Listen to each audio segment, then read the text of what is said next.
Accompagné d'une forte délégation des membres du gouvernement, le Premier ministre de la Transition, Mohamed Beyavougui, a assisté à la cérémonie de passation de service entre le président sortant et l'entrant de la Cour suprême. Dans son allocution, Mamadou Sylla a rappelé les prérogatives de la Cour suprême avant de définir les défis qui attendent son successeur.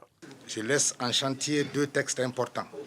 Le premier est le règlement intérieur de la Cour, qui attendait la nomination du procureur général pour être signé. Le second est un projet de modification de la loi organique du 23 février 2017 régissant la Cour suprême.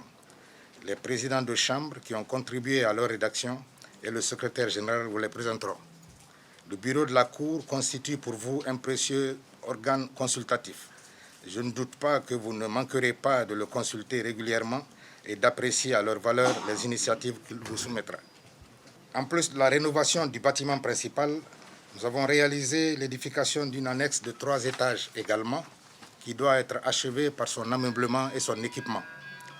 Mesdames et messieurs, c'est avec une fierté immense et d'innombrables merveilleux souvenirs que je quitte cette cour, que j'ai servi pendant plus de 23 ans, dans différentes hautes fonctions, à l'occasion de l'exercice desquelles j'ai une infinie gratitude pour tous les magistrats, tous les greffiers et tous les personnels de tout niveau.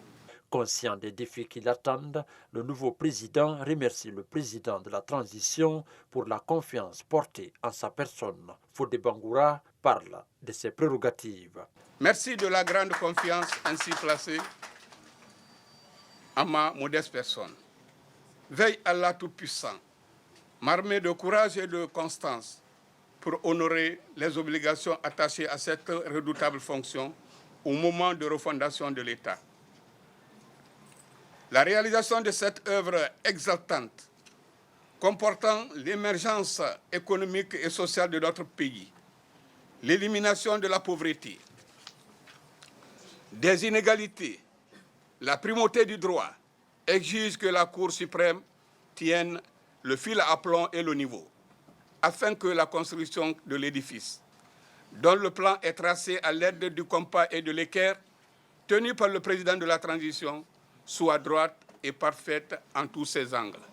Avec l'arrivée d'un nouveau président à la tête de la Cour suprême, certaines décisions seront-elles revues? En attendant, les citoyens guinéens gardent en mémoire la promesse du président de la transition: la justice sera la boussole.